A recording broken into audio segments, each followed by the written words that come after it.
الحمد لله رب العالمين والعاقبة للمتقين والصلاة والسلام على سيد الأنبياء والمرسلين وعلى آله وأصحابه الطيبين الطاهرين أما بعد فأعوذ بالله من الشيطان الرجيم بسم اللہ الرحمن الرحیم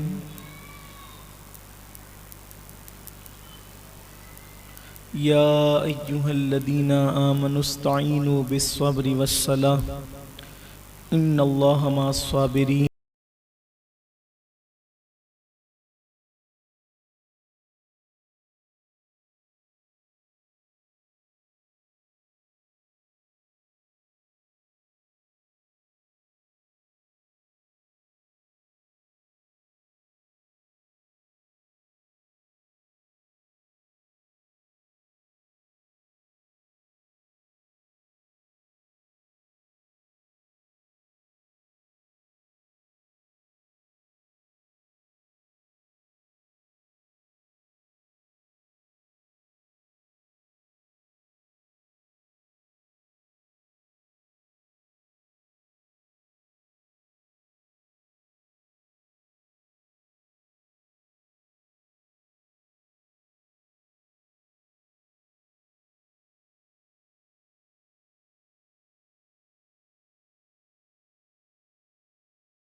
کیا مہکتے ہیں مہکنے والے، بو پہ چلتے ہیں بھٹکنے والے، جگمگا اٹھی میری گور کی خاک، تیرے قربان چمکنے والے، حسن تیرا سا نہ دیکھا نہ سنا، کہتے ہیں اگلے زمانے والے، کفے دریائے کرم میں ہے رضا،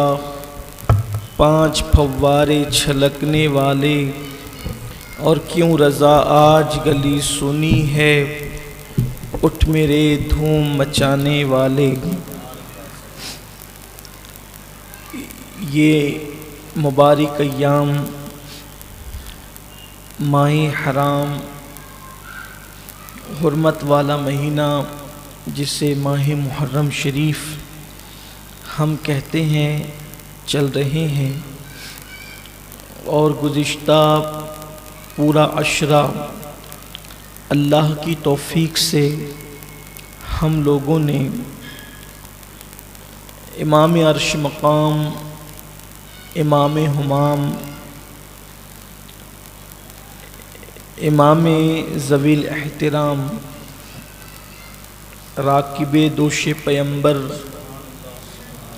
سبط پیمبر،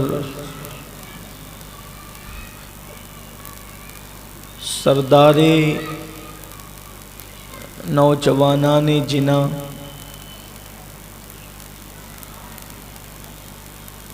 سیدنا ابو عبداللہ امام حسین علی جدہ وعلیہ السلام کی بارگاہ میں خراج عقیدت پیش کر کے گزارا، اور آج چونکہ یہ جمعۃ المبارکہ میں ہمارا ہفتہ وار اجتماع ہے، تو خیال تھا کہ اگر 2 نشستیں اور ہو جائے تو یہ ہو کہ ہمارے احباب کی جو خواہش ہوتی ہے کہ وہ بعد کربلا سے متعلق بھی کچھ معلومات چاہتے ہیں، تو احباب کے حکم پر آج کا عنوان یہ قرار پایا کہ سادات کا، کربلا والوں کا لٹا ہوا قافلہ مدینہ منورہ کیسے پہنچا، اس کے احوال بیان کیے جائیں۔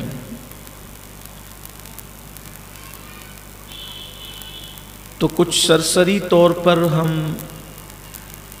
اسی طرف پہلے چلتے ہیں۔ آپ میں کے بہت سارے لوگ جو 10ویں محرم کو محفل میں موجود ہوں گے، ان کے علم میں یہ بات ہوگی کہ جب یہ بیان ہوا تھا کہ سادات کرام اہل بیت اطہار جب دربار یزید میں اور دمشق کے دربار میں پہنچے تو پھر انہیں قید کر لیا گیا، اور قید کرنے کے بعد جب وہ قید میں تھے تو دھیرے دھیرے یہ بات لوگوں کے علم میں آئی، لوگوں کو دھیرے دھیرے یہ پتہ چلا کہ امام پاک کو تو شہید کر ہی دیا، یہ بات اب پتہ چل گئی تھی، لیکن جو ان کی شہزادیاں ہیں، ان کی بہنیں ہیں، ان کی بیٹیاں ہیں، ان کی بیویاں ہیں، ان کے چھوٹے چھوٹے بچے ہیں، انہیں قید میں ڈال دیا گیا۔ اور قید خانہ بھی وہ آج کل کے جیلوں کی طرح نہیں۔ جو لوگ اس وقت کی جیلوں میں جا کر آئے ہیں وہ بتاتے ہیں کہ وہاں بہرحال کچھ سہولتیں آج ہو گئی، اور دنیا میں ایسی تنظیمیں ہیں جو قیدیوں کے حقوق کے حوالے سے بات کرتی ہے۔ ہیومن رائٹس کے متعلق بات ہوتی ہے تو اس میں قیدیوں کے حقوق بھی آتے ہیں، انسانی حقوق میں۔ تو ظلم تو قیدیوں پر اب بھی ہوتا ہے، لیکن جب بادشاہت کا دور تھا اور وہ بھی یزید جیسا ظالم و جابر انتہائی پلید انسان، تو وہ جو تاریکی کا اور اندھیرے کا جو قید خانہ تھا آپ اندازہ کر سکتے، اس میں چھوٹے چھوٹے بچے۔ تو جب یہ بات پھیلنے لگی تو اس میں یہ ہوا کہ یزید کو یوں محسوس ہوا کہ کہیں ایسا نہ ہو کہ بنی بنائی بات بگڑ جائے اور حکومت کا تختہ پلٹ جائے، کیونکہ لوگوں میں یزید کے خلاف نفرت کی آگ اب بھڑکتی جا رہی تھی اور حالات بدلتے جا رہے تھے۔ ایک دن یزید نے نصف رات گزرنے کے بعد کسی کے آہیں بھرنے کی آواز سنی اور کسی کے چیخنے چلانے اور رونے کی آواز سنی کہ کوئی رونے والا بہت آہو فغاں کر کے رات کی آخری پہر میں نصف شب گزرنے کے بعد گریہ وزاری کر رہا ہے۔ تو اس نے کہا ذرا معلوم کرو کہ کون ہے۔ تو جب معلوم کیا گیا تو سیدہ زینب تھی جو اپنے بھائی کی شہادت کو یاد کر کے رو رہی تھی۔ اس کو خیال آیا کہ یہ آہو فغاں کہیں اس کے تخت کو تباہ و برباد نہ کر دے، تو پھر اس نے حضرت سیدنا امام زین العابدین کو صبح کو بلایا اور اس نے کہا کہ بہت برا ہوا جو ہوا اچھا نہیں ہوا، اور جن لوگوں نے آپ لوگوں کے ساتھ ایسا کیا میں ان پہ لعنت کرتا ہوں۔ یہ اس کا مکر تھا، یہاں لوگ دھوکہ کھاتے ہیں۔ اگر وہ قتل امام حسین کو برا جانتا تھا تو پھر انہیں قید میں رکھنے کی کیا ضرورت تھی؟ اور بھی جو سب آپ سن چکے ہیں، میں نے تو اختصاری سے کام لیا اور اختصاری سے کام آج بھی لینا ہے، کیونکہ وقت پہ اجتماع ختم بھی ہونا ہے انشاءاللہ۔ صرف یہ کہ ان کڑیوں سے آپ کا ذہن جوڑنا چاہتا ہوں تاکہ یہ قافلہ پلٹنے کے اسباب کیا بنے، کیونکہ یہ تو تھے قید میں، تو اسباب کیا بنے پلٹنے کے۔ تو اس نے امام سے بات کی، امام زین العابدین سے بات کی کہ برا ہوا آپ لوگوں کے ساتھ۔ تو امام زین العابدین نے فرمایا کہ اب کیا چاہتے ہو؟ تو یزید نے کہا کہ آپ جو کہیں گے میں وہی کروں گا، آپ جو چاہتے ہیں وہی میں چاہتا ہوں۔ امام نے فرمایا کہ مجھے تم سے امید نہیں ہے کہ اگر میں تمہیں کوئی بات کہوں تو تم میری بات مانو۔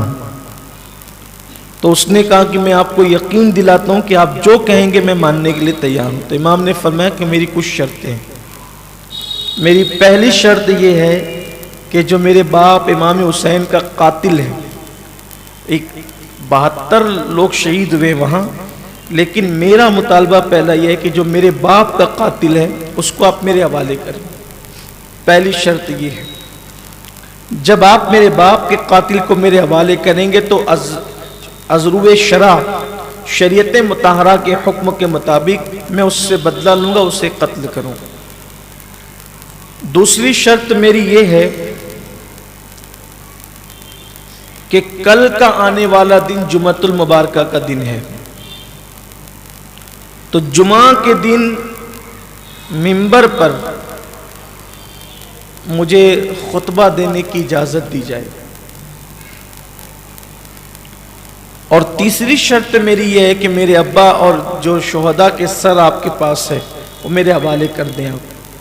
اس لیے کہ بہت گھما لیا ہے تم نے اس کو، بہت گھما پھرا لیا، بڑی بے حرمتی کر لی ہے۔ اب میں چاہتا ہوں کہ اس مبارک سر کو میں ادب اور احترام کے ساتھ جہاں چاہوں وہاں دفن کر دوں۔ اور چوتھی شرط میری یہ ہے کہ اب ہم، جب تو یہ کہتا ہی ہے کہ جو چاہو گے وہی ہوگا، تو ہم واپس اپنے گھر جانا چاہتے ہیں۔ خواتین کو، بچوں کو، سب کو رہا کر دو، ہم واپس مدینہ منورہ جائیں گے۔ تو یزید نے کہا کہ ٹھیک ہے، میں کل آپ کو اجازت دوں گا، آپ کل جمعہ کا خطبہ آپ نے پڑھنا ہے نماز سے پہلے، سر بھی آپ کو سونپ دیے جائیں گے اور قافلہ بھی واپس کر دیا جائے گا، لیکن آپ کے باپ کا قاتل کون ہے یہ پہلے معلوم کرنا ہوگا، کس نے قتل کیا ہے۔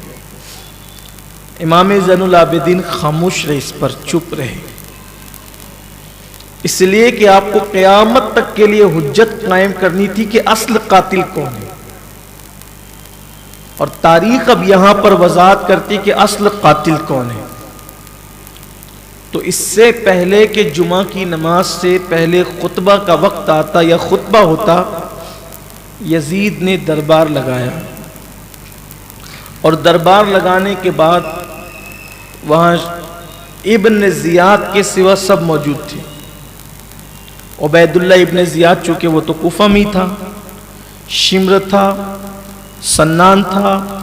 خولی تھا، یہ سب لوگ وہاں پر موجود تھے۔ اب اس دربار میں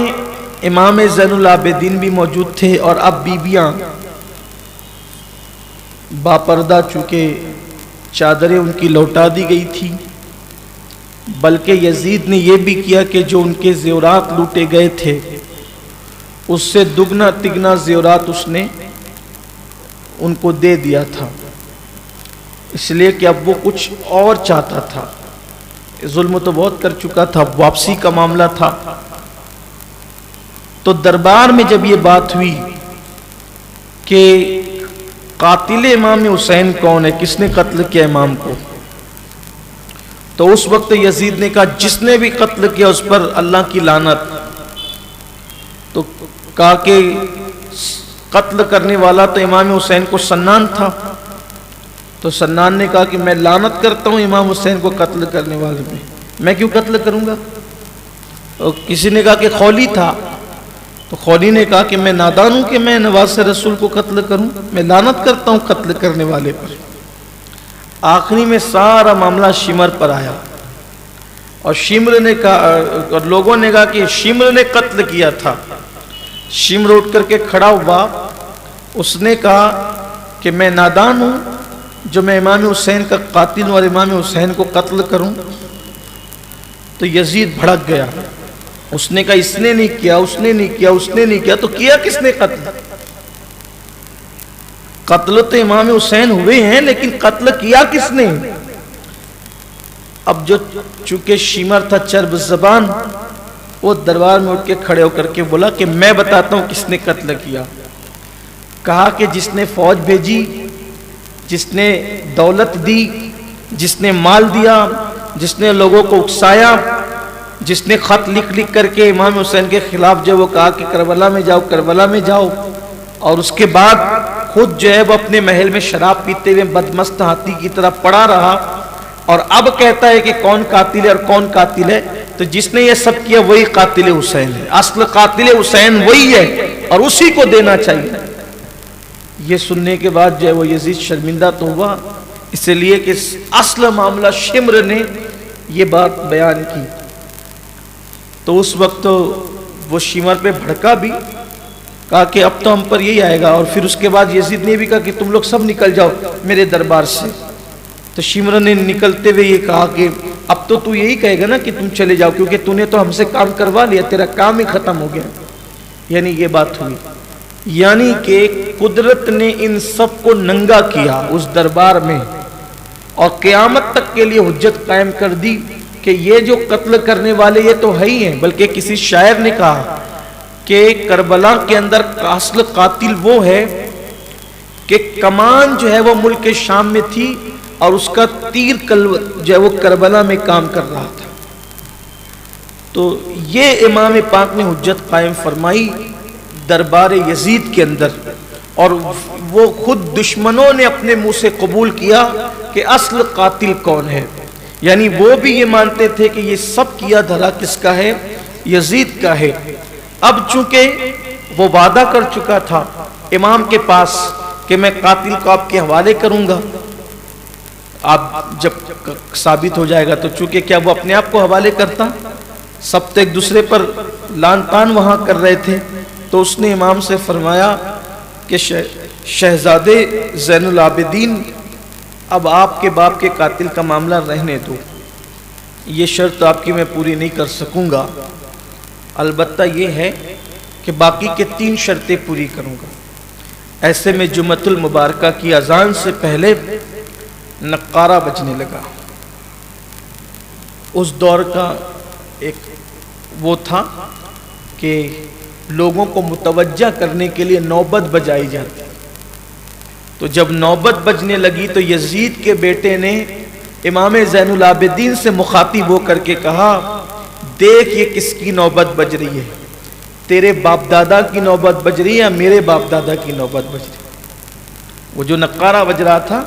اس نے امام زین العابدین سے کہا کہ دیکھ یہ ہماری شان و شوکت کی یہ نشانی ہے نقارہ۔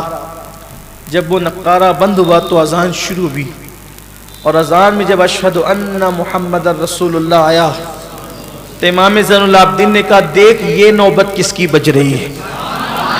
یہ تیرے باپ دادا کی بج رہی کہ میرے باپ دادا کی بج رہی ہے، اور یہ جو تمہارے نقارے کی نوبت ہے یہ تمہاری 4 دیواری تک محدود ہے، لیکن میرے باپ کی نوبت تو، میرے باپ دادا کی نوبت تو زمین سے لے کر عرش تک ہے، اور یہ ترانہ پوری دنیا میں گونج رہا ہے اشہد ان محمد رسول اللہ، اور یہ آج ہی نہیں، یہ انشاءاللہ قیامت تک گونجتا رہے گا۔ شرمندہ ہو گیا، چپ ہو گیا یزید، اس کے بیٹے کو یہ جواب جب امام پاک نے دیا تو خاموش ہو گیا، اور اس کے بعد اس بدبخت کی زبان سے نکلا کہ سانپ کا بچہ تو سپولا ہوتا ہے، اور اس کے بعد پھر جب جمعہ کی نماز کے لیے وہ چلے تو پوری جامع مسجد دمشق کی بھری ہوئی تھی، ظاہر سی بات ہے جامع مسجد تھی، اور ملک شام کا اتنا بڑا شہر کھچا کھچ وہ بھری ہوئی تھی۔ جب امام زین العابدین پاک تشریف لائے اور لوگوں نے ان کو دیکھا، اور بھی شہزادگان تھے، حضرت عمر ابن امام حسن کے صاحبزادے حضرت عمر،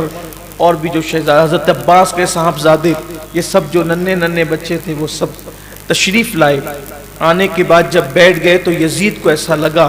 ماحول دیکھ کر کے کہ اگر یہ خطبہ دینے کے لیے میں نے امام زین العابدین کو کھڑا کیا تو میرا تختہ نہ پلٹ جائے، تو اس نے وعدہ کے خلاف ایک شامی کو کھڑا کیا اور شامی کو کہا کہ تم خطبہ پڑھو گے۔ امام نے فرمایا تم پھر وعدہ خلافی کر رہے ہو، اور اس نے شامی نے کھڑے ہو کے جب خطبہ دینا شروع کیا تو حمد و صلات کے بعد اس نے یزید کی اور بنو امیہ کی فضیلت پڑھنا شروع کیا، اور امام حسین اور مولائے کائنات پہ اس نے تبرہ کرنا شروع کیا۔ تو امام زین العابدین سے برداشت نہ ہوا، اٹھ کر کے کھڑے ہو گئے، اور کھڑے ہونے کے بعد اس کو چپ کرایا کہ تو جھوٹا ہے، تو کذاب ہے، تو قیامت کا خیال کیے بغیر ان کے فضائل پڑھ رہا ہے، یہ ان لوگوں کے فاسق و فاجر لوگوں کے فضائل پڑھ رہا ہے، اور اہل بیت اطہار پہ تو تبرہ کرتا ہے۔ بالآخر جب یہ منظر دیکھا کہ امام زین العابدین کھڑے ہو گئے تو شامیوں نے کہا کہ اب ہم نے کسی شامی سے خطبہ نہیں سننا، جو خطبہ دینے کا اصل حقدار ہے نبی کا بیٹا، ہمیں آج خطبہ انہی سے سننا ہے، آج ان کی موجودگی میں کوئی خطبہ نہیں دے گا، خطبہ یہ دیں گے۔ اور اس طرح سے آواز بلند ہونے لگی، امام زین العابدین کو منبر سونپا جائے، زین العابدین کو منبر سونپا جائے۔ بالآخر یزید نے اپنے مشیروں سے مشورہ کیا تو کہا کہ یہ چھوٹا سا بچہ ہے، یہ کیا خطبہ دے گا، یہ سوائے واعظ و نصیحت کے بعد کیا کرے گا، سونپ دو اس کو منبر۔ پھر وہ خطیب نیچے آیا، امام زین العابدین اوپر کھڑے ہوئے، اور کھڑے ہونے کے بعد آپ نے خطبہ دیا۔ آپ نے خطبے کا مفہوم یہ ہے، وہ پورا خطبہ تو آپ اصل کتابوں کی طرف توجہ کر کے اور ادھر جو ہے وہ اس کا مطالعہ کر کے اس کی اصل لذت اور اس کا لطف حاصل کر سکتے ہیں، لیکن بطور مفہوم جو ہے امام زین العابدین نے جو خطبہ دیا اس کا مفہوم یہ ہے، امام نے حمد پڑھی، اللہ کی تعریف کی، اور تعریف کے بعد حضور اکرم صلی اللہ علیہ وآلہ وسلم پر درود پڑھا، اور درود پڑھنے کے بعد فرمایا اس کے بعد اے لوگو یہ تمہیں میں نصیحت کرنا چاہتا ہوں کہ یہ دنیا فنا ہونے والی ہے، یہ فانی دنیا ہے، اور یہ دنیا ایک دن ختم ہو جائے گی۔ لوگوں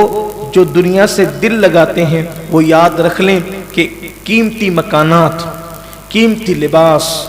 دولت، اچھے کھانے، یہ سب کے سب تم سے ایک دن چھوٹ جائیں گے، اور پھر تمہیں قبر میں جانا ہوگا موت کی لذت کو پانے کے بعد، اور تمہیں اللہ کی بارگاہ میں کھڑے ہونا ہوگا، اور اللہ تم سے تمہارے اعمال کے بارے میں سوال کرے گا۔ تم سے پہلے لوگ بھی دنیا سے چلے گئے جو تم سے زیادہ مالدار تھے، جو تم سے زیادہ خوبصورت مکانوں میں رہتے تھے، جو تم سے زیادہ خوبصورت لباس پہنتے تھے، تمہارے پاس جو دولت ہے اس سے زیادہ دولت اور سطوت ان کے پاس موجود تھی، لیکن موت نے آج ان کا نشان مٹا دیا، قبروں کا نشان مٹا دیا، ان کی ہڈیاں اور ان کے گوشت قبروں کے اندر گھل چکے ہیں، اور آج ان کا نام لینے والا کوئی نہیں ہے۔ یہ بے ثبات دنیا ہے، اس سے دل نہ لگاؤ، یہ دنیا میں کوئی رہنے کے لیے نہیں آیا، دنیا سرائے فانی ہے، اور دنیا سے ایک دن کوچ کرنا ہے، اور یہ دنیا میں تم نے جو کچھ کیا ہے کل میدان محشر میں اس کے حوالے سے جواب دینا ہے۔ اس طرح سے ناسیانہ خطبے کے بعد پھر آپ نے اب دوسرا رخ اختیار کیا، خطبے کو دوسرا رخ دیا، فرمایا جو مجھے جانتا ہے وہ جانتا ہی ہے، جو مجھے پہچانتا ہے وہ پہچانتا ہی ہے، اور جو مجھے نہیں جانتا، جو مجھے نہیں پہچانتا، وہ آج مجھے پہچان لے کہ میں علی ابن حسین ابن علی ہوں، میں حسین ابن علی کا بیٹا ہوں، اور میرا نام بھی علی ہے۔ پھر فرمایا کہ ہم وہ لوگ ہیں جن کی شان میں اللہ نے قرآن میں آیت تطہیر نازل فرمائی ہے، فرمایا ہم اولاد ہے خاتم النبیین کی، قائد المرسلین کی، طٰہٰ و یاسین کی، اس کی اولاد ہے جس پر سورۃ البقرہ نازل ہوئی، اس کی اولاد ہے جس پر قرآن مقدس نازل ہوا۔ ہم ہی منا مزدلفہ اور عرفات کے شہزادے ہیں، ہم ہی ملتزم اور مقام ابراہیم اور صفا مروہ کے شہزادے ہیں، ہم ہی چائے زمزم کے شہزادے ہیں۔ یہ عرب کی خاص بولی تھی، اس لہجے کے اندر جو ہے اہل عرب کلام کیا کرتے تھے، یعنی اپنے آپ کو شہروں سے اور شان والی چیزوں سے منسوب کر کے جس علاقے کے وہ ہوتے تھے وہ بیان کرتے تھے۔ فرمایا ہمارے نبی پر، یعنی جن کی ہم اولاد ہے، ان پر اللہ تبارک و تعالیٰ درود نازل کرتا ہے۔ جبریل امین جس کے خادم ہیں، جو صاحب براق ہیں، ہم اس کی اولاد ہے جس کے لیے قرآن نے کہا ثم دنا فتدلى فكان قاب قوسين او ادنى. ہم اس کی اولاد ہے قیامت کے دن جن کے ہاتھوں میں لواء الحمد دیا جائے گا. ہم اس کی اولاد ہے جسے قیامت کے دن مقام محمود عطا کیا جائے گا. ہم اس کی اولاد ہے جس کو انا اعطیناک الکوثر کہہ کر اللہ نے ساری کثرتیں عطا فرمائی ہے. ہم اس کی اولاد ہے جو سارے نبیوں کا سردار ہے. ہم اس کی اولاد ہے جس پر سرداری تمام ہو جاتی ہے, جس پر فضیلتیں تمام ہو جاتی ہے. اپنا تعارف کیوں کرایا, اور کرانے کے بعد جب آپ اپنا تعارف کرا رہے تھے تو تعارف کراتے ہوئے امام عالی مقام نے جب یہ گفتگو فرمائی, فرمایا ہم اس کی اولاد ہیں لیکن اس کے نواسے کو بے دردی کے ساتھ وادی تف کے اندر, اس کو تف بھی پڑھتے ہیں, وادی تف کے اندر میرے بابا امام حسین کو بھوکا پیاسا شہید کیا گیا. صبح سے لے کر شام تک میرے بابا نے جو ہے وہ لاشیں اٹھائے, لاشیں, اور میرے بھائیوں کو اور سب لوگوں کو قتل کر دیا گیا, شہید کر دیا گیا. ان کے لاشوں کو بے گور و کفن پڑے رہنے دیا گیا. اس طرح کی بات کی تو پوری مسجد کے لوگ دھاڑے مار مار کر رونے لگے. پوری مسجد رو پڑی اور لوگوں کی چیخیں بلند ہونا شروع ہوئی. امام بولے جا رہے تھے اور لوگ دھاڑے مار مار کر روتے جا رہے تھے. لوگوں, تم نے ترس نہیں کیا فاطمہ کے جگر پارے کو, فاطمۃ الزہرا کے شہزادے کو شہید کر دیا گیا. جب امام پاک کا خطبہ عروج پر پہنچنے لگا اور شباب پر پہنچنے لگا تو یزید نے دیکھا اب میرا یہاں رہنا بھی دشوار ہو جائے گا, تو اس نے فوراً مؤذن کو کہا کہ تم اذان پڑھو. مؤذن نے کہا اللہ اکبر اللہ اکبر. آپ نے اذان کا جواب دیا اللہ اکبر. امام پاک نے چپ ہو گئے, اذان کا جواب دیا. مؤذن نے کہا اشہد ان لا الہ الا اللہ, تو آپ نے بھی اشہد ان لا الہ الا اللہ کہا. اور جب مؤذن نے کہا اشہد ان محمد رسول اللہ صلی اللہ علیہ وآلہ وسلم, تو آپ نے مؤذن سے کہا تجھے اللہ کی قسم اب رک جا, اللہ کی قسم رک جا. جب مؤذن رک گیا تو امام نے فرمایا یہ بتا, یہ جو محمد رسول اللہ پڑھا جا رہا ہے یہ محمد کس کے دادا ہیں, میرے یا تیرے؟ اگر تو کہے گا کہ تیرے تو تو جھوٹ بولتا ہے, اور اگر تو کہے گا کہ میرے تو سچ بولتا ہے. بتا کس کے دادا ہیں؟ تو اس نے کہا آپ ہی کے دادا, آپ ہی کے نانا ہیں محمد الرسول اللہ. تو پھر فرمایا جب تو جانتا ہے کہ وہ میرے نانا ہے اور نبیوں کے سردار ہے تو بتا جس حسین کو وہ میرے نانا کندھوں پہ اٹھاتے تھے اور ان کی بوسہگاہ حسین کی پیشانی تھی, تو تم نے ان لوگوں کے ساتھ کیا سلوک کیا, کیسے قتل کیا؟ وہاں پر بھی جو ہے لوگوں کی چیخ بلند ہوئی. یزید جواب نہیں دے سکا. یہ اس دن کی تاریخ ہے کہ وقت کا حکمراں جس کی حکومت تھی وہ جامع مسجد میں نماز جمعہ کے لیے رک نہیں سکا اور وہ مسجد چھوڑ کر کے چلا گیا. اس کو مسجد چھوڑ کر کے جانا پڑا. اب یزید کو یوں لگا کہ یہ یہاں رہے تو مسائل بہت پیدا ہوں گے, تو یزید نے پھر یہ کیا کہ وہ سارے سر امام پاک امام زین العابدین کو سونپ دیا, بیبیوں کو لباس دیا, اور صحابی رسول حضرت سیدنا نعمان بن بشیر رضی اللہ تعالیٰ عنہ کی قیادت میں جو ہے وہ اس نے یہ قافلہ دمشق سے ملک شام سے مدینہ منورہ روانہ کیا. جب یہ قافلہ مدینہ منورہ جانے لگا تو چونکہ فوج بھی ان کے ساتھ تھی, فوجی بھی ساتھ میں تھے, اور قیادت حضرت سیدنا نعمان بن بشیر صحابی رسول کے ہاتھ میں تھی. جیسے ہی ملک شام سے یہ قافلہ نکلا, یعنی مضافات میں شہر کے باہر ہوا, تو دمشق شہر کے باہر جب یہ قافلہ ہوا تو حضرت نعمان بن بشیر نے ہاتھ باندھ کر امام زین العابدین سے کہا کہ میں آپ کے نانا کا غلام ہوں, ان کا صحابی ہوں اور آپ کا خادم ہوں, آپ کی مرضی کے مطابق میں چلوں گا اور جو ایسا فیصلہ آپ لوگ کہیں گے میں وہ کرنے کے لیے تیار ہوں. تو تاریخ میں آتا ہے کہ شہزادیوں نے اور امام نے فرمایا کہ ہم ڈائریکٹ مدینہ منورہ نہیں جائیں گے, بلکہ ہماری خواہش یہ ہے کہ ہم پہلے یہاں سے کربلا جائیں گے اور کربلا جا کر کے ہم وہاں دیکھیں گے کہ ان لاشوں کا کیا، جو ہم بے گورو کفن چھوڑ کر آئے تھے وہ ویسے ہی پڑی ہوئی ہیں یا پھر جو ہے ان کو دفن کر دیا گیا ہے۔ ہم وہاں پر پہنچیں گے۔ اب حضرت نعمان بن بشیر نے کہا کہ جیسی آپ کی مرضی۔ پھر وہ قافلہ دمشق سے کربلا کی طرف روانہ ہوا، اور جب کربلا میں پہنچے، ایک روایت کے مطابق کہ صفر المظفر کی 20 تاریخ تھی، جس کو یعنی کہ امام پاک کی شہادت کو مکمل جو ہے وہ 40 دن ہو چکے تھے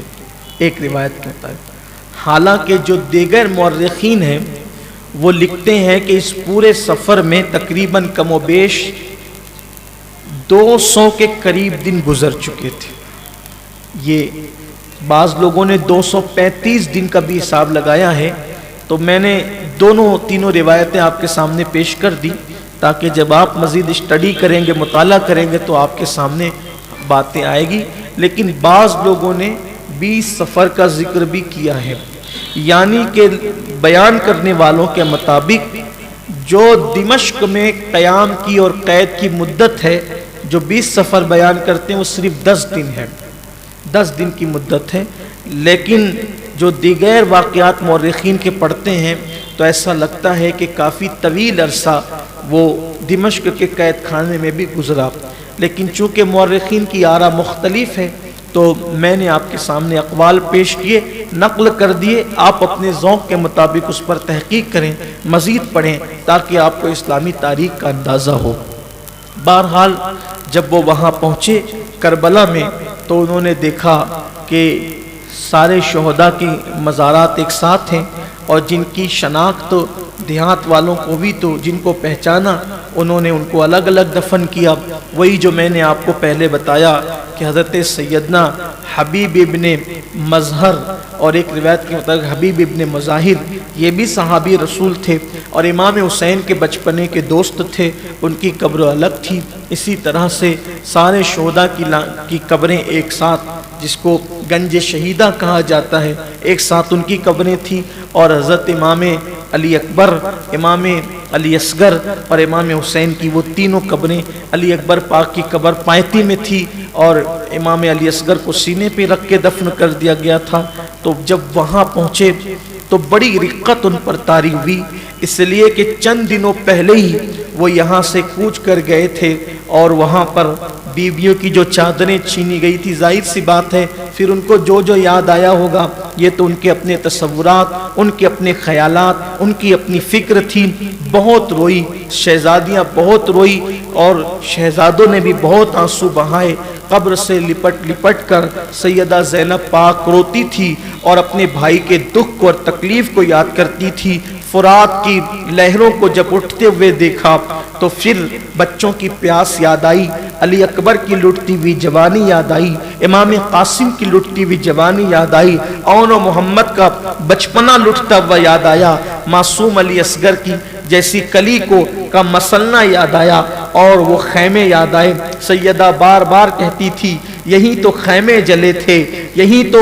اونٹنیاں بیٹھی تھی، یہی تو کٹی پٹی لاشیں پڑی تھی، یہی تو سہاگ میری بھابھیوں کا اجڑا تھا۔ اس طریقے سے یاد کر کر کے روتی، آہو بکا کرتی، اور اس کے بعد پھر جو ہے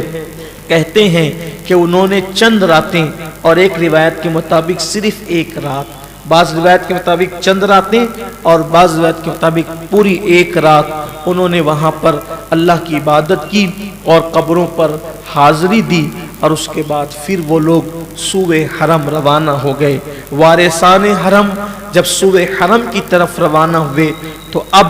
جذبات کا جو تلاطم تھا، ذہن و خیالات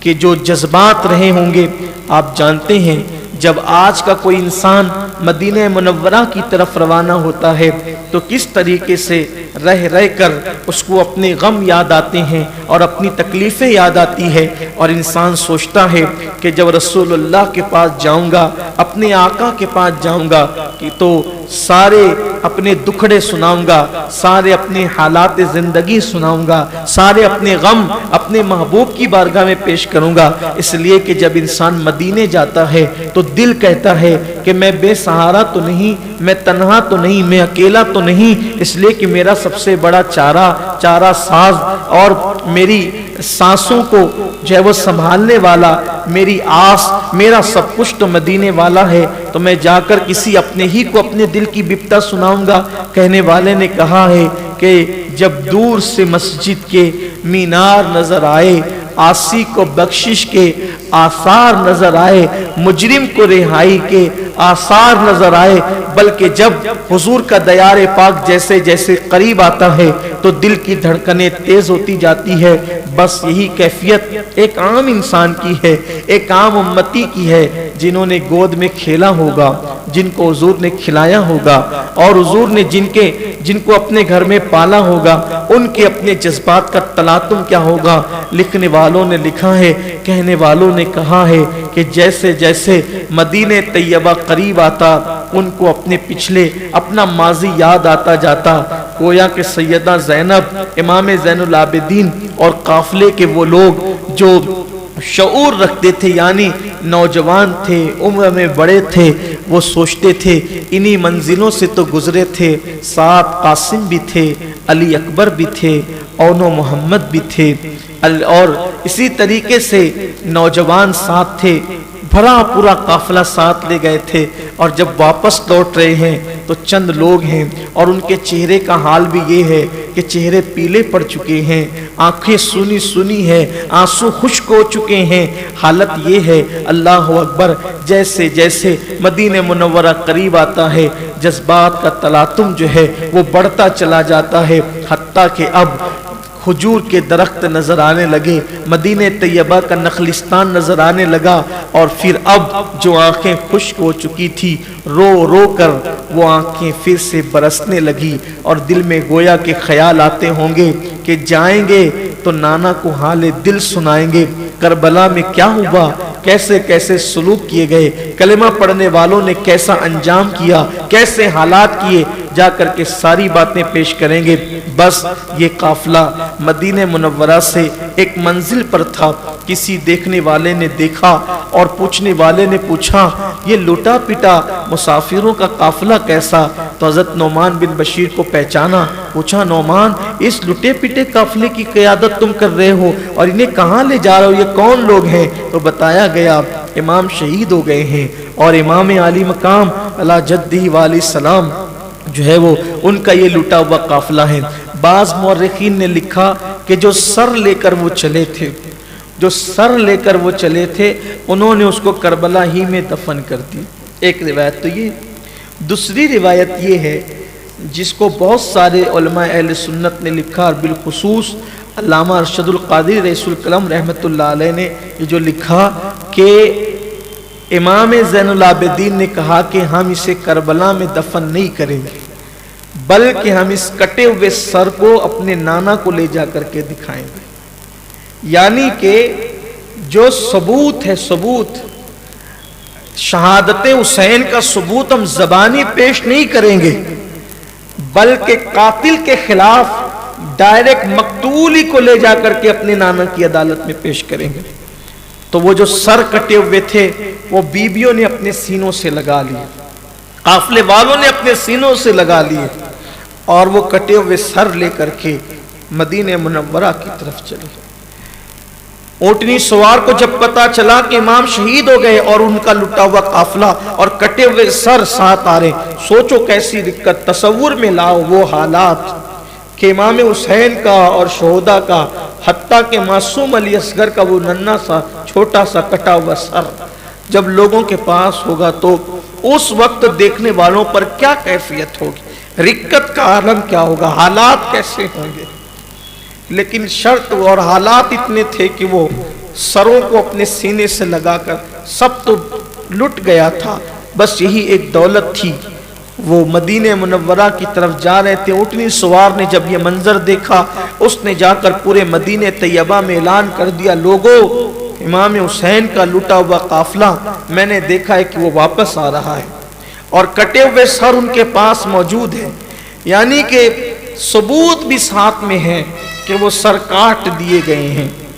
جب یہ بات مدینہ منورہ میں پتہ چلی تو پورے مدینے میں کوہرام مچ گیا، قیامت صغریٰ قائم ہو گئی۔ مورخین اور سیرت نگار لکھتے ہیں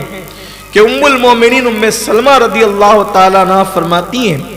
کہ میں نے 2 مرتبہ مدینے والوں کو جتنا غمگین دیکھا اتنا غمگین میں نے کبھی نہیں دیکھا۔ ایک تو میں نے ربیع الاول 11 ہجری کو اس دن مدینے والوں کو سب سے زیادہ روتے ہوئے دیکھا جب اللہ کے رسول کا وصال ہوا تھا،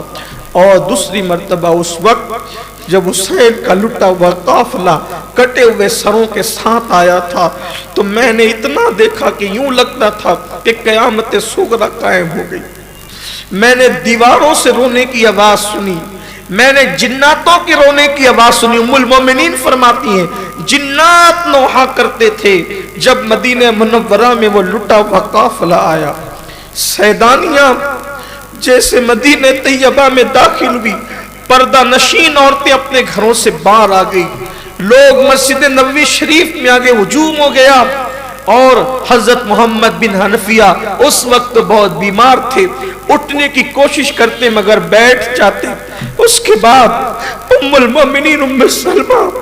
جو گھر سے باہر نکلنے کو پسند نہیں کرتی تھی، اس قافلے کے استقبال کے لیے ام المومنین گھر سے باہر نکلی، اور نکلنے کے بعد حضرت محمد بن حنفیہ کی یہ کیفیت، ام المومنین ام سلمہ کی کیفیت، ام سلمہ یوں بددعائیں کرتی تھی، اللہ جس نے یہ حال کیا ان لوگوں کا ان کو تو تباہ اور برباد کر دے، ان کے گھروں کو ان کی قبروں کو جہنم کی آگ سے بھر دے، ان کی نسلوں کا خاتمہ کر دے۔ یہ بددعاؤں کے الفاظ، دعائے ضرر کے الفاظ ام المومنین ام سلمہ کے تھے۔ جیسے ہی ان لوگوں کی نگاہیں نگاہوں سے ٹکرائی، بی بی صغریٰ فاطمہ رضی اللہ تبارک و تعالی عنہا و سلام اللہ علیہ جب پتہ چلا کہ لٹا ہوا قافلہ آ رہا ہے، کلیجہ پکڑ لیا اور کہنے لگی میرے ساتھ تو وعدہ تھا کہ اچھی ہو جاؤ گی تو بھیج کر کے تمہیں بلوا لیں گے، بلوایا کیا خود چلے آئے، مگر ایسے آئے کہ سر ہیں لیکن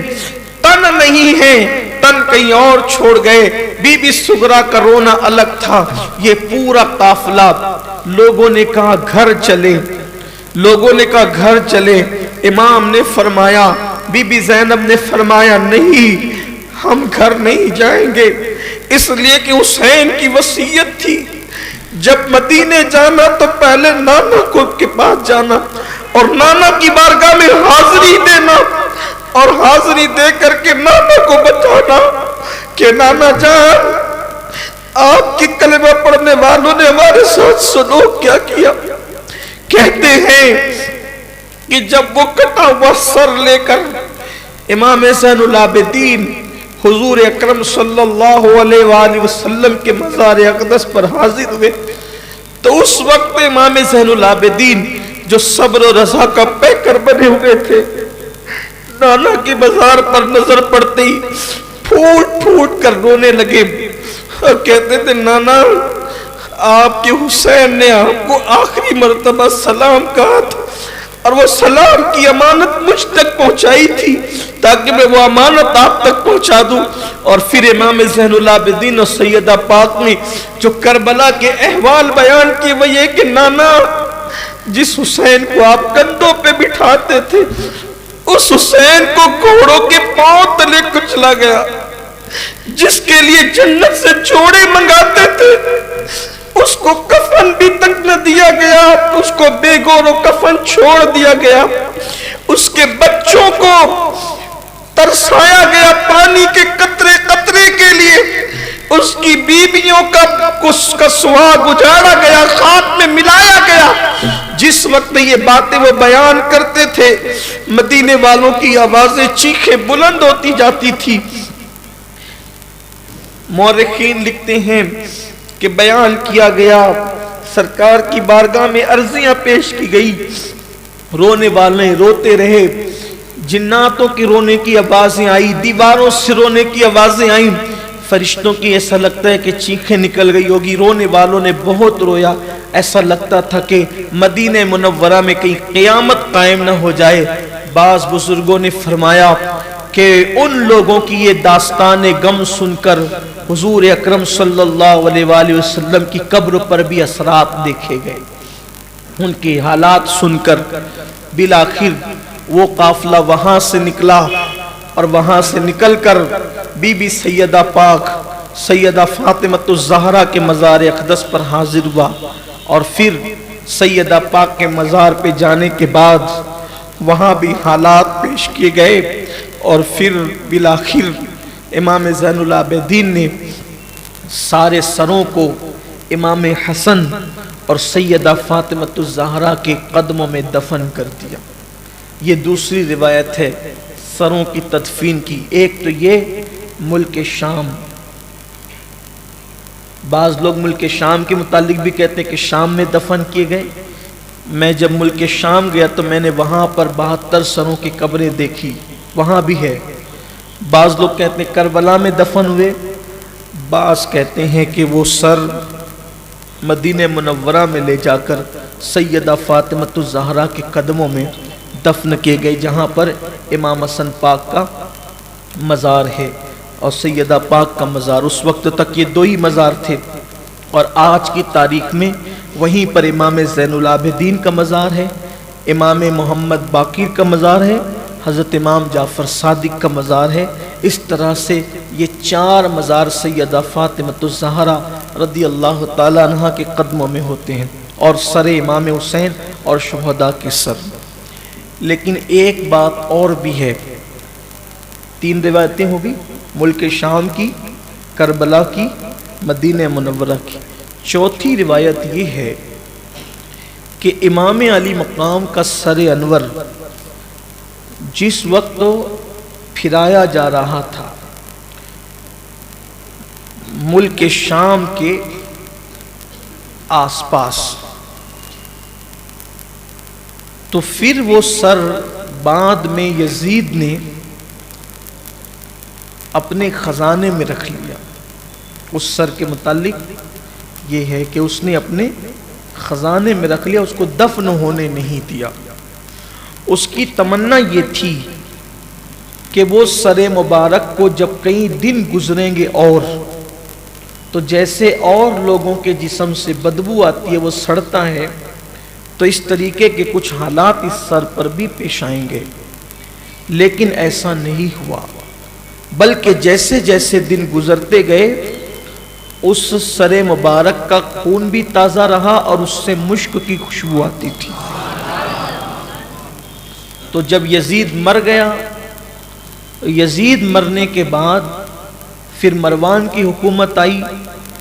مروان کے مرنے کے بعد عبد الملک کی حکومت آئی، تو بنو امیہ کی حکومت کے دور میں جو ہے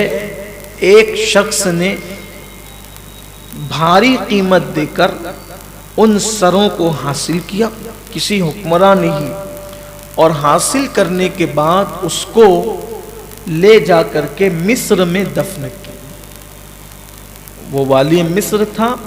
مصر نے دفن کیا۔ بعض لوگ کہتے ہیں کہ ملک شام میں دفن ہو گئے تھے، لیکن جب مصر پر فاطمیوں کی حکومت آئی، یہ جو اہل بیت کے ماننے کے دعوے دار تھے، تو انہوں نے وہ سروں کو وہاں سے نکالا اور پھر وہ مصر لے کر کے گئے، اور جب مصر لے کر کے گئے تو وہاں پر انہوں نے دفن کیا۔ اسی لیے مصر کے کچھ مزارات ہیں، وہاں پر امام علی مقام کا سر مبارک ہے۔ اس بارے میں یہ ہے، بلکہ بعض صوفیہ اور بزرگوں نے یہ کہا کہ حضور اکرم صلی اللہ علیہ وآلہ وسلم کو بہت سارے اللہ کے مقبول بندوں نے دیکھا،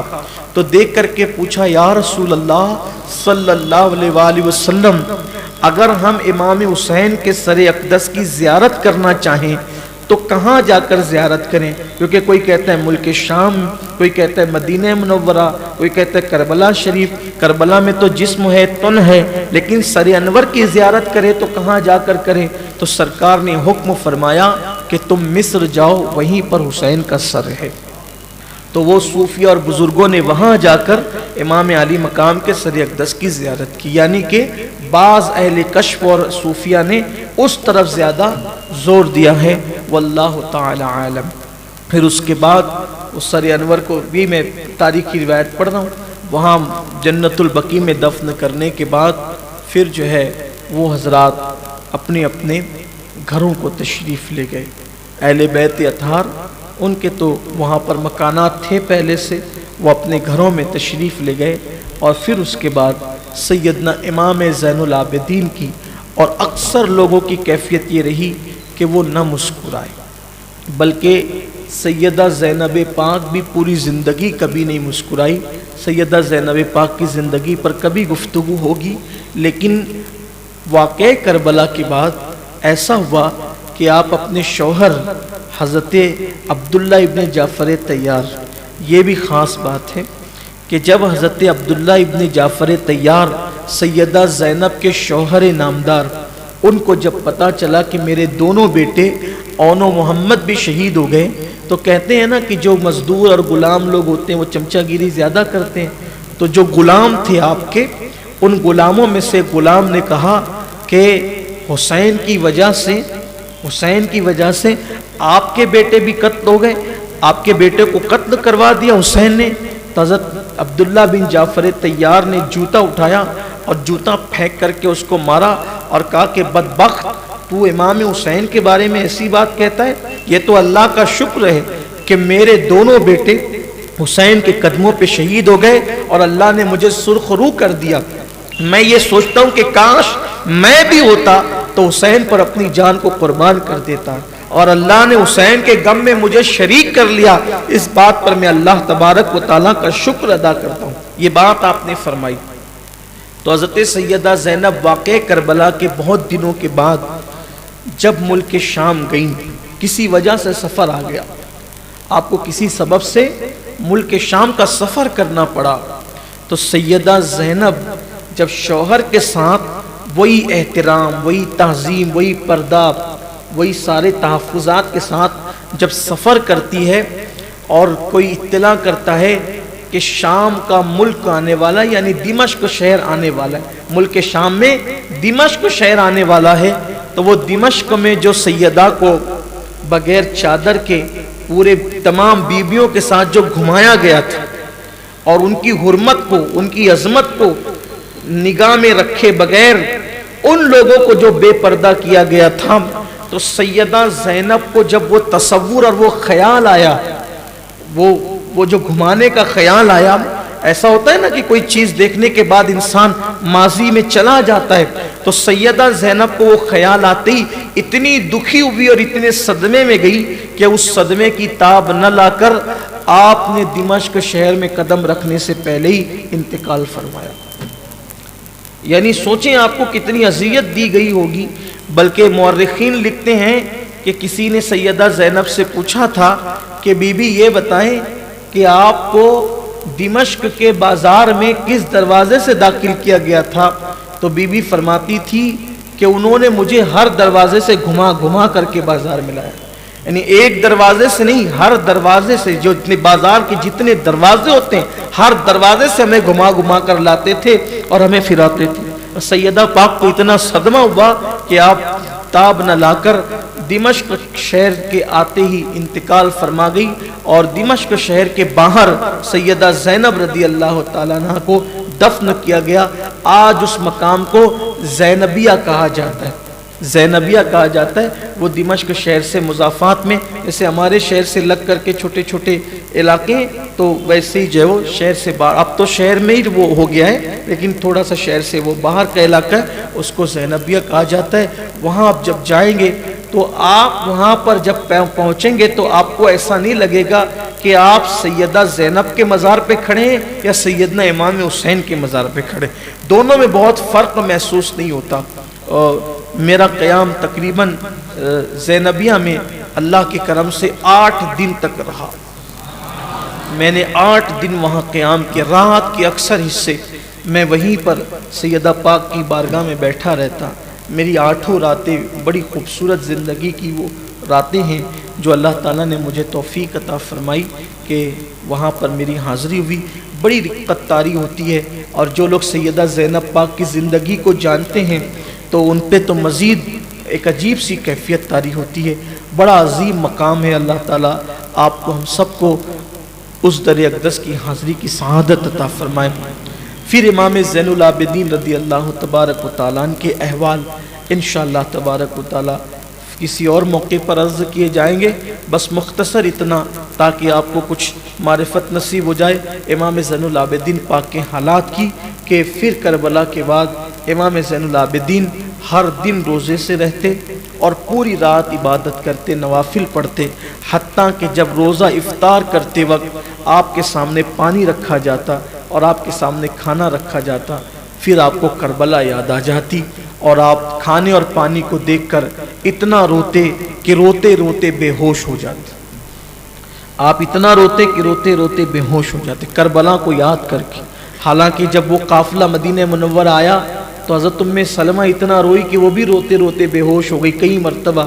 حضرت سیدہ صغرا فاطمہ وہ روتے روتے بے ہوش ہوئی، کیفیت ہوئی۔ امام پاک کی بھی یہی حالت ہوتی کہ جب کربلا یاد آتی آپ روتے رہتے، بہت روتے، اور کبھی کبھی روتے روتے آپ ہوش کھو دیتے۔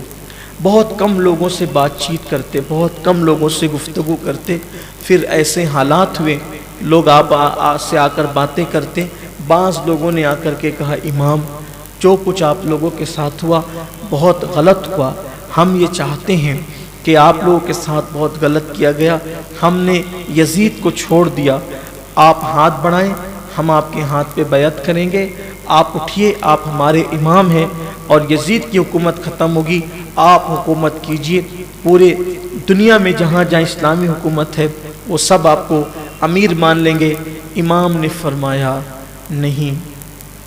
میرے باپ کے ساتھ، میرے بڑے ابا کے ساتھ، میرے دادا ابا کے ساتھ جو کچھ ہوا، اب میں نہیں چاہتا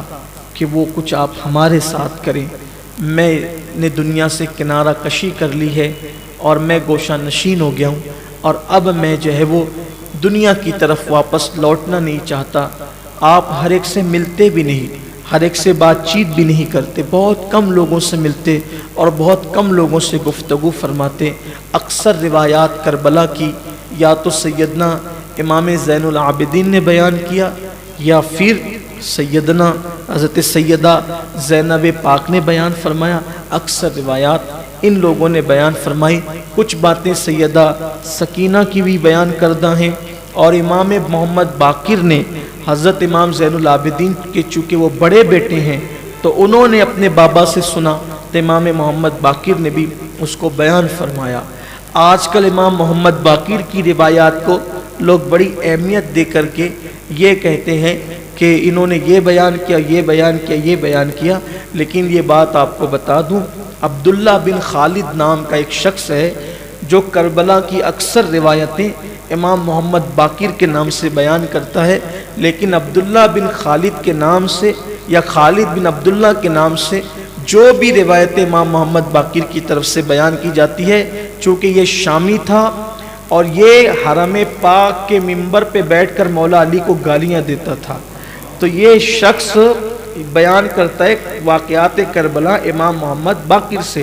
لیکن اکثر ایسی روایتیں بیان کرتا ہے کہ جس کو سن کر پڑھ کر کربلا کی حقیقت اور کربلا کی محبت دل میں پیدا ہونے کی بجائے انسان کربلا سے بدظن ہو جائے۔ تو اس لیے میری گزارش ہے کہ خالد بن عبداللہ یا عبداللہ بن خالد کے نام سے جو بھی روایتیں امام محمد باقر کے حوالے سے ملیں اس کو قبول نہ کیا جائے۔ اکثر اس وقت بدعقیدہ جماعتوں کے مولوی اور خطبہ اسی کے حوالے سے ابن خالد یا ابن عبداللہ کے حوالے سے بیان کر رہے ہیں، اور وہ راوی وہ بیان کرتے ہیں کہ امام محمد باقر سے روایت ہے، امام محمد باقر سے فلاں نے سنا۔ یہ ساری روایتیں وہ ناسبی جھوٹے خبیث نے بیان کی ہے اور اس نے سب کے سب گڑھ دیا ہے امام محمد باقر رضی اللہ تعالیٰ عنہ کی طرف، بلکہ یہ بھی کہا جاتا ہے کہ امام محمد باقر نے تو یہ ڈائریکٹ دیکھی تھی، ڈائریکٹ سنا تھا، اور وہ بھی کربلا کے میدان میں موجود تھے۔ اب آپ مجھے بتائیں کہ اگر جن لوگوں نے امام محمد باقر کو، پہلی بات تو امام باقر کا تذکرہ اکثر تاریخ میں ملتا ہی نہیں، جن لوگوں نے کیا بھی ہے تو وہ کہتے ہیں کہ وہ 2 سال کے تھے اور 3 سال کے تھے۔ اگر مان بھی لیا جائے کہ 2 اور 3 سال کے تھے تو 2-3 سال کے بچے کو شعور ہی کتنا ہوتا ہے۔ اور اگر بات یہ ہے کہ اگر وہ وہاں موجود تھے تو کیا بات ہے کہ سکینہ کا ذکر مل رہا ہے، سیدہ سکینہ کا ذکر ہے، حضرت ام رباب کا ذکر ہے، حضرت لیلہ کا ذکر ہے، حضرت شہربانو کا ذکر ہے، حضرت ام کلثوم کا ذکر ہے، حضرت سیدہ جو ہے وہ حضرت عباس کی بیوی کا ذکر ہے، تو ان کی بیوی کا کوئی ذکر کیوں نہیں ملتا؟ اور پھر آپ دیکھیں کہ محققین کی اپنی رائے ہیں، تحقیق اپنی ہے، لیکن بار بار ہر مورخ نے یہ بات لکھی ہے کہ جس وقت کوفہ کے دارالامارت میں، کوفہ کے گورنر ہاؤس میں امام زین العابدین جب کھڑے کیے گئے سامنے، تو اس وقت ابن زیاد نے کہا کہ اس کو قتل کرو، تو قتل کرنے کی بات کی گئی، تو ساتھ ہی ابن زیاد نے یہ بھی کہا کہ ذرا چیک کرو کہ یہ بالغ ہے کہ نابالغ۔ اس روایت کو صد الافاضل نے بھی لکھا، استاد زمن نے بھی لکھا، مفتی جلال الدین صاحب نے بھی لکھا، علامہ ارشد نے بھی لکھا، اور بھی ہمارے بڑے بڑے مورخین نے، جو ابن کثیر وغیرہ نے بھی لکھا کہ اس نے کیا کہا، اس کو چیک کرو کہ یہ بالغ ہے کہ نابالغ۔ آپ مجھے بتاؤ، جو شخص ایک بچے کا باپ ہو تو کیا اس کو داڑھی نہیں نکل آتی؟ اس پر بالغ ہونے کے اثرات نظر نہیں آتے؟ وہ چیک کرنے کی ضرورت کیا پڑتی ہے؟ تو یہ چیزوں کو بھی ذرا سامنے رکھا جائے۔ تو اس طریقے سے خاص طور پر غیر مقلدین حضرات زیادہ دھوکہ دے رہے ہیں ان معاملات کو لے کر، تو تھوڑا سا ہوش سے ناخن لیا جائے۔ پہلے تو کربلا کے واقعات کا لوگوں کو انکار تھا، لیکن جب دیکھا کہ کربلا اور کربلا والوں پر پوری دنیا جانثار ہے، تب سبھی کربلا بیان کر رہے ہیں۔ لیکن سب کربلا بیان کرنے والوں کو ذرا یہ بھی دیکھ لیا جائے کہ کربلا کے نام پر کوئی سیاست تو نہیں کر رہا ہے، کربلا کے نام پہ کوئی بدگمان تو نہیں کر رہا ہے، کربلا کے نام پہ کوئی بدزن تو نہیں کر رہا ہے۔ یہ بات کہی جاتی ہے کہ امام محمد باقر نے بیان کیا کہ امام حسین نے کہا کہ مجھے یزید کے پاس لے چلو، میں اس کی بیعت کر لوں گا۔ بیعت ہی کرنا تھا چلو تو پھر مدینہ منورہ سے مکہ کیوں آئے تھے؟ وہاں تو گھر بیٹھے بیعت ہو رہی تھی آرام سے، پھر یہاں آ کر کے کیوں بیعت کی بات ہو رہی ہے؟ یہ سب جھوٹ ہے، مکر ہے، فریب ہے، دجل ہے۔ امام حسین نے آخری تک یہ بات نہیں کی کہ مجھے لے چلو اور میں بیعت کر لوں گا۔ بیعت یہ ضرور کہا کہ میں یزید سے خود بات کروں گا، یہ بات اور ہے، لیکن یہ کہ میں بیعت کر لوں گا، بات کرنے اور بیعت کرنے میں کتنا فرق ہے، اس کا اندازہ ہر ذی علم کو ہے۔ تو میری گزارش ہے کہ ان باتوں پر توجہ کی جائے۔ اللہ تبارک و تعالی ہماری قوم کو صحیح اور سچی سمجھ عطا فرمائے، اور واقعات کربلا کے معاملے میں اللہ ہمیں مسلک اعتدال اہل سنت و جماعت پر قائم و دائم رکھے، اور گفتگو کے درمیان کوئی لغزش اور خطا ہوئی تو اللہ اسے معاف فرمائے۔ آئندہ جمعہ کو انشاءاللہ تعالی ہم یہ چاہتے ہیں کہ اب آخری عنوان جو کربلا سے متعلق ہیں وہ یزیدیوں کا انجام، اس پر گفتگو ہو جائے تاکہ یہ عنوان مکمل ہو جائے۔ حالانکہ مکمل میں نے پھر کہا، پہلے بھی کہا تھا، مکمل نہیں ہو سکتا یہ عنوان، لیکن یہ ہے کہ ایک سرسری مطالعے کے اعتبار سے اگر جو لوگ سن رہے ہیں تو ان کو یہ ہو کہ مدینہ منورہ سے لے کر مدینہ منورہ تک تو بیان ہو گیا، اب ایک عنوان بچتا ہے کہ یزیدیوں کا کیا انجام ہوا۔ اس پر انشاءاللہ اللہ نے زندگی دی تو آئندہ ہفتے ہم گفتگو کر لیں گے۔ اس اعتبار سے یہ عنوان کم سے کم کچھ حد تک جو ہے وہ مکمل ہو جائے گا، لیکن یقین جانے کہ کربلا کا عنوان کبھی مکمل نہیں ہو سکتا، کربلا کا عنوان کبھی مکمل نہیں ہو سکتا، لیکن بس معلومات والوں کے لیے اللہ تبارک و تعالی ہم سب کو توفیق دے۔ دعا کریں اللہ نبی اور آل نبی کی، صحابہ کے احترام اور عزت کے ساتھ ہمیں سچی محبت الفت نصیب فرمائے، اور اللہ ان کی معرفت عطا فرمائے۔ ہر وقت و تصورات اور تخیلات میں نبی اور آل نبی کا ذکر رہے، ان کی محبتیں رہے، ان کے چہرے رہے، ان کا تصور رہے، ان کا خیال رہے، اور اللہ تعالیٰ اسی میں ہمیں جینے اور مرنے کی توفیق عطا فرمائے۔ گفتگو کے درمیان اگر کوئی غلطی ہو تو اللہ تعالیٰ معاف فرمائے۔ استغفر اللہ ربی من کل ذنب واتوب الیہ وما علینا الا البلاغ۔ السلام علیکم ورحمۃ اللہ وبرکاتہ۔ رسالت کے پروانوں، ہر سنیچر کو بعد نماز عشاء سنی دعوت اسلامی کے عالمی مرکز اسماعیل حبیب مسجد میں سنی اجتماع ہوتا ہے۔ آپ حضرات پابندی کے ساتھ اس میں شرکت فرمائیں۔ سنی دعوت